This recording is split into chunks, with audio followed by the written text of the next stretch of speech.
Hello everyone, Shri IAS academy में आपका स्वागत है। जैसा कि आप जानते हैं कि श्री आईएएस एकेडमी ने आंसर राइटिंग की सीरीज की शुरुआत की थी, जिसमें ऑलरेडी हमारे 113 पार्ट आ चुके हैं। ये हमारा 114 पार्ट है। इसमें हम देखेंगे कि आपके द्वारा हमारे टेलीग्राम चैनल पर किस प्रकार का प्रश्न भेजा गया, उसे आपने किस तरीके से लिखा और वास्तव में उसे आपको कैसे लिखना चाहिए। तो चलिए शुरू करते हैं।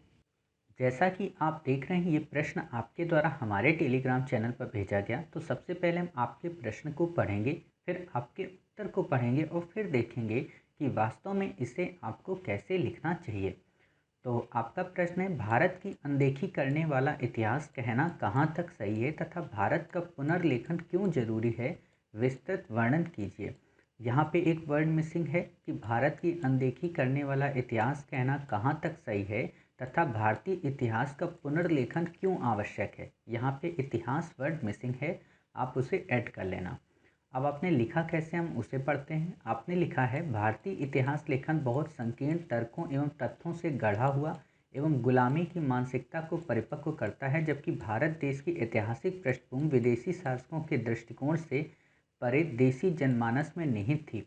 ये एक त्रासदी ही है कि हमारे देश के इतिहास को और विदेशी राजवंशों के अनुरूप लेखन किया गया इतिहास को विदेशी राजवंशों के अनुरूप लेखन किया गया और मूलतः राजाओं को परोक्ष में धकेल दिया गया। इसमें राजवंश मुकम्मल नाम दर्ज नहीं करा पाए अपने ही इतिहास में। वर्तमान समय में इतिहास का पुनर्लेखन निश्चित रूप से जरूरी हो गया, क्योंकि ये एक तर्कसंगत इतिहास कम और प्रोपेगेंडा ज़्यादा नज़र आता है। लेकिन पुनर्लेखन करते समय निम्न बिंदुओं पर ध्यान देना आवश्यक है। मध्ययुगीन तुर्कों, अफगानों, मुगलों आदि की राजनीति और युद्धों के बारे में, ना कि उनके विरुद्ध भारतीय इतिहास के प्रतिरोध के बारे में। दूसरा कालक्रम है जिसमें हड़प्पा युग से लेकर मौर्य वंश के उदय तक और फिर गुप्त दिल्ली सल्तनत और अंग्रेजों तक पहुंचता है, जिसमें भारत की राजनीति और भौगोलिक विविधता की अनदेखी की गई, जबकि ऐसे भारतीय राजवंशों की जानकारी नगण्य है जिसने सदियों तक यूरोपियन देशों से बड़े क्षेत्रों पर शासन किया और वर्तमान भारतीय इनका नाम तक नहीं जानते। यही दुर्भाग्यपूर्ण स्थिति पूर्वोत्तर के इतिहास की उन मूल जनजातियों की है जिनको इतिहास में स्थान तक नहीं मिला, जबकि 25% आबादी के साथ विभिन्न ऐतिहासिक सांस्कृतिक कलाओं को सदियों से संजोए हुई है, जो कि एक कमजोर धरातली इतिहास लेखन को दर्शाता है। अंतिम बिंदु के तौर पर भारत के हजारों वर्षों के अंतर्राष्ट्रीय संबंधों की अनदेखी है, जो कि वास्तव में दुनिया के साथ संबंध किसी भी देश और सभ्यता के इतिहास का एक महत्वपूर्ण हिस्सा होते हैं। निष्कर्षतः कहा जा सकता है कि भारतीय इतिहास लेखन पुनर्लेखन को गंभीरता से लिया जाए और पुरातत्व अनुसंधान में बड़े स्तर पर निवेश किया जाए, जिससे हम अपने इतिहास को कई हजार वर्ष पीछे तक सिद्ध करने में सफल रहें। देखिए, आपने लिखा तो सही है, लेकिन बस ये है कि इसमें भाषा शैली को सही से संयोजित नहीं किया गया, अर्थात आपका ये जो उत्तर है वो टुकड़ों में नज़र आ रहा। और एक और बात है कि वास्तव में ये प्रश्न हिस्टोग्राफी का है, और हिस्टोग्राफी जब हम पढ़ेंगे, खासतौर पर वर्ल्ड हिस्ट्री जब हम पढ़ेंगे, ये मॉडर्न एरा में 1857 के बाद की जब घटनाओं को पढ़ लेंगे, तो वहाँ पे जब हम हिस्टोग्राफी पढ़ेंगे कि किस तरीके से इतिहास लेखन किया जाता है और उस इतिहास लेखन में जो अलग अलग विचारधाराएं हैं, जैसे पूंजीवाद की विचारधारा, मार्क्सवादी विचारधारा और समाजवादी विचारधारा, इनके मध्य क्या डिफरेंस है, इन विचारधाराओं में राष्ट्रवादी विचारधारा की क्या महत्ता है, उसकी अपनी क्या सीमाएं हैं, तब आपको इस प्रश्न का उत्तर लेखन करने में और आसानी होगी। लेकिन फिर भी अभी हम आपकी सुविधा के लिए इस प्रश्न के उत्तर को कैसे लिखना चाहिए और इस प्रश्न के उत्तर को लेकर अभी हाल में क्या प्रयास हुए हैं और अभी और कौन से प्रयास किए जाने चाहिए, ये सारे टॉपिक हम कवर करा देते हैं, ताकि अभी आपको एक बेसिक थिंकिंग मिल जाए कि जब हम इस टॉपिक को पढ़ेंगे तो वास्तव में हमें इस टॉपिक को पढ़ते वक्त किन किन बिंदुओं को समायोजित करने की आवश्यकता होती है। क्लियर? तो सबसे पहले तो आपने क्या किया, यहाँ तक तो बातें सही लिख दी, लेकिन यहाँ पर आपने जो आपको बताना चाहिए था कि इतिहास तर्क संगत क्यों कम है, तो उसको आपने नहीं बताया, बल्कि आपने ये बता दिया कि जब हम पुनर्लेखन करें तो हमें किन बिंदुओं पर ध्यान देना आवश्यक है। समझ गए? तो आपको पहले समस्या बतानी है और फिर समस्या का समाधान बताना है। आपने समस्या तो बता दी, लेकिन आपने समस्या का समाधान तो बता दिया, बट उस समस्या को तर्क रूप से न्यायोचित नहीं ठहराया। क्लियर? तो इसे आपको यहाँ करने की ज़रूरत है।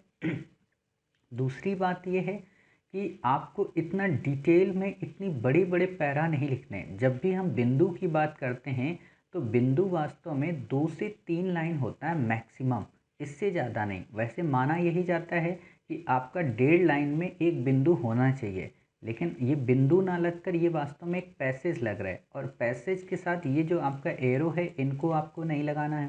समझ गए? तो इन गलतियों से आपको बचना है। अब बात करते हैं कि वास्तव में इसे हम लिखेंगे कैसे। हम आपके कुछ पॉइंट्स लेंगे, लेकिन हम पूरी तरीके से उन पॉइंट्स को नहीं लेंगे। क्लियर? तो आपसे प्रश्न क्या पूछा है? आपसे प्रश्न पूछा है भारत की अनदेखी करने वाला इतिहास। अब भारत की अनदेखी कौन सा करेगा? साम्राज्यवादी ही करेंगे। साम्राज्यवादी क्यों करेंगे, इस पे हम डिटेल डिस्कस करेंगे। क्योंकि साम्राज्यवादियों की ये मानसिकता होती है कि हम किसी भी देश को पूरी तरीके से जब ये दिखा देंगे कि उस देश में उसका स्वयं का कुछ था ही नहीं, हम जब आए तो हमने ज्ञान की रोशनी वहाँ पर प्रज्वलित की, और उस ज्ञान की रोशनी के प्रज्वलन से ही वहाँ के जनमानस में प्रबोधन और पुनर्जागरण का विकास हुआ। समझ गए? लेकिन इन सब को हम तथ्य और तर्क की दृष्टि से काट देंगे। क्लियर? दूसरी बात है कि कहना कहाँ तक सही है। मतलब यहाँ पे एक वर्ड आपको दे दिया है, ऐसा नहीं है कि भारत की अनदेखी पूरी तरीके से की गई, कुछ हद तक की गई, और कुछ हद तक जो की गई तो उसका भी क्या पुनर्लेखन करना जरूरी है, ये आपसे प्रश्न इंटरव्यू में पूछा जा सकता है। इसीलिए इसको आपको ना तो राष्ट्रवाद की दृष्टि से देखना है, ना ही साम्राज्यवाद की दृष्टि से देखना है, और ना ही समाजवाद की दृष्टि से देखना है। आपको बल्कि इसमें अपने विवेक और तर्क सम्मत निर्णयों के आधार पर इतिहास लेखन को देखना है। और इतिहास लेखन की जो सबसे बड़े फीचर होते हैं वो क्या, कि इतिहास तथ्य पर आधारित हो, तर्क पर आधारित हो, घटनाओं का सही समायोजन हो, उस समय के कालखंड की विस्तृत जानकारी हो, और जो इतिहास लेखन कर रहा हो वो किसी भी तरह के पूर्वाग्रह से मुक्त हो। समझ गए? ऐसा ना हो कि वो अगर राजवंशी इतिहास लिख रहा है तो उस राजा के प्रति अपनी कृपा को दर्शा रहा हो, उस वंश के प्रति अपने अनुग्रह को दर्शा रहा हो, अर्थात अपनी अनुकंपा, अपने पूर्वाग्रह और अपने अनुग्रहों से वो पूरी तरह मुक्त हो। और माना ये जाता है कि कोई भी सामान्य से समान पर्सन किसी भी तरह के पूर्वाग्रह से पूरी तरह से मुक्त नहीं होता। उसमें पूर्वाग्रह का थोड़ा ना थोड़ा इनपुट जरूर रहेगा। तो उस थोड़े से भी थोड़े इनपुट को तोड़ने के लिए हमें अन्य तर्कों, अन्य स्रोतों और अन्य साहित्यकारों या अन्य इतिहासकारों की भी मदद लेनी पड़ती है। उसमें हम विदेशी इतिहासकारों को ले सकते हैं और उसी के समकालीन किसी अन्य इतिहासकार को ले सकते हैं, ताकि उस पुस्तक की रचना की तर्क संगतता और न्यायचितता को हम सिद्ध कर सकें।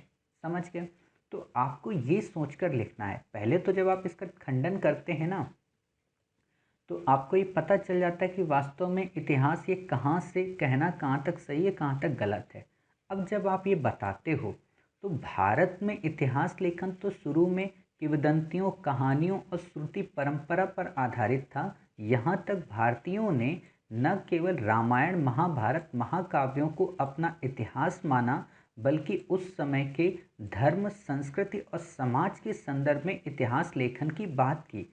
लेकिन जो आधुनिक इतिहास है वो वास्तव में धर्म, साहित्य और संस्कृति से ऊपर उठकर राजनीति की गौरव गाथा को दर्शाता है। और राजनीति की गौरव गाथा वास्तव में साम्राज्यवाद के विचारों से प्रेरित है। इसीलिए 3री शताब्दी ईसा पूर्व, या आप कह सकते हो 4थी शताब्दी ईसा पूर्व में ही इतिहास लेखन की शुरुआत भारत में मानी जाती है, जब उस समय मॉडर्न टाइम पीरियड के वक्त मैसेडोनिया का साम्राज्य या मैसेडोनिया का राजा सिकंदर भारत आता है। क्लियर? तो उसी के साथ कई सारे इतिहासकार भी भारत आते हैं। तो कहा यह जाता है कि वहीं से भारत में इतिहास लेखन की परंपरा शुरू हुई। लेकिन इतिहास हमारे यहाँ पहले से था। अब हुआ क्या कि इन्होंने अपने मानक अलग बना लिए। इन्होंने मानक ये बनाया कि जो राजनीतिक वंशी परंपरा से संबंधित या राजा की स्थिति से संबंधित इतिहास को केंद्र करके लिखेगा, केंद्र में रख कर लिखेगा, वास्तव में वही इतिहास है। समझ गए? यानी कि उनके हिसाब से इतिहास लेखन कुछ और है, हमारे हिसाब से इतिहास लेखन कुछ और है। और इसी दिशा में बढ़ते हुए जब इतिहास के संदर्भ में लेखन की बात हुई, तो जब हमारे यहाँ औपनिवेशिक शासन की शुरुआत हुई, हालांकि कई सारे राजाओं ने मुगलिया सत्ता के टाइम पीरियड पे लोगों ने अभिलेखों में, सिक्कों में या अलग अलग उसमें डायमेंशन में कई सारे राजकवियों को संरक्षण देकर अपनी जीवन गाथा, अपनी आत्मकथा, अपने प्रशासन के बारे में जानकारी देने का प्रयत्न किया है। लेकिन कल्हड़ की राज तरंगिणी को छोड़कर बाकी अन्य पुस्तकों को इतिहास के संदर्भ में रखने में इतिहासकारों के मध्य काफ़ी ज़्यादा डिबेट है। हालांकि कल्हड़ को भी लेकर डिबेट रहती है, लेकिन फिर भी वो इतिहास के काफ़ी नज़दीक है। समझ गए? लेकिन हुआ क्या कि जब 1773 में कंपनी का रेगुलेटिंग एक्ट आया भारत में और कंपनी की सत्ता इस्टेब्लिश हुई, तो कंपनी को भारत में शासन संभालने के लिए भारतीय रीति रिवाज, भारतीय परंपरा और यहाँ की संस्कृति को जानना आवश्यक था, जिसको लेकर वॉरेन हेस्टिंग्स ने फिर से इतिहास लेखन की परंपरा को शुरू करवाया और इसमें यूरोपीय इनपुट को डालने का प्रयत्न किया। और यूरोपीय इनपुट को डालने के प्रक्रम में उसने विलियम जोन्स के द्वारा एशियाटिक सोसाइटी ऑफ बंगाल की मदद से कई सारी प्राचीन परंपरा की पुस्तकों का पुनर्लेखन करवाया, या आप कह सकते हो उनका अनुवाद कराया, ताकि भारतीय इतिहास और परंपरा को समझा जा सके। उसी समय से भारतीयों को समझ में आया कि वास्तव में ये लोग किस तरीके के इतिहास की बात कर रहे हैं। और उसी समय क्या हुआ कि न केवल भारतीयों के इतिहास को तोड़ा मरोड़ा गया, बल्कि भारतीय इतिहास की गौरव गाथा को छिपाया गया। लेकिन कई सारे ऐसे हिस्टोरियंस थे वॉरेन हेस्टिंग के टाइम पीरियड पे, जिन्होंने भारतीय परंपरा को काफ़ी यशोगान करके बताया, चाहे वो सिंधु घाटी की सभ्यता की बात हो, चाहे वो वैदिक परंपरा की बात हो। और उसी इतिहास लेखन ने भारत के अंदर राष्ट्रवाद के इनपुट को भी संजो दिया। समझ गए? और उसी समय से इतिहास की शुरुआत होने लगी। हम वहाँ पे पढ़ेंगे कि वास्तव में इतिहास लेखन की परंपरा का मतलब क्या था। क्लियर? तो आप ऐसे समझ सकते हो। और जब आप ऐसे बताओगे तो अब आपके दिमाग में आ गया कि अच्छा, यहाँ पे साम्राज्यवादियों का इनपुट हो गया, और साम्राज्यवादियों को काउंटर करने के लिए कई सारी अन्य विचारधाराएं आ गई, जिसमें मार्क्सवादी विचारधारा आ गई, सबल्टन आ गई। आपने जो जनजातियों की बात की कि जनजातियों की उपेक्षा की गई है, तो वास्तव में जनजातियों की उपेक्षा को लेकर ही सबल्टन हिस्टोरियंस आए, अर्थात उन्होंने जनजातियों पर केंद्रित ही इतिहास लेखन करने की शुरुआत की। और जब वो जनजातियों पर लिखते हैं तो समाज के अन्य तबकों को भूल जाते हैं। जब मार्क्सवादी लिखते हैं तो वो केवल बुर्जुआ और सर्वहारा के मध्य की कहानी लिखते हैं। समझ रहे हो ना?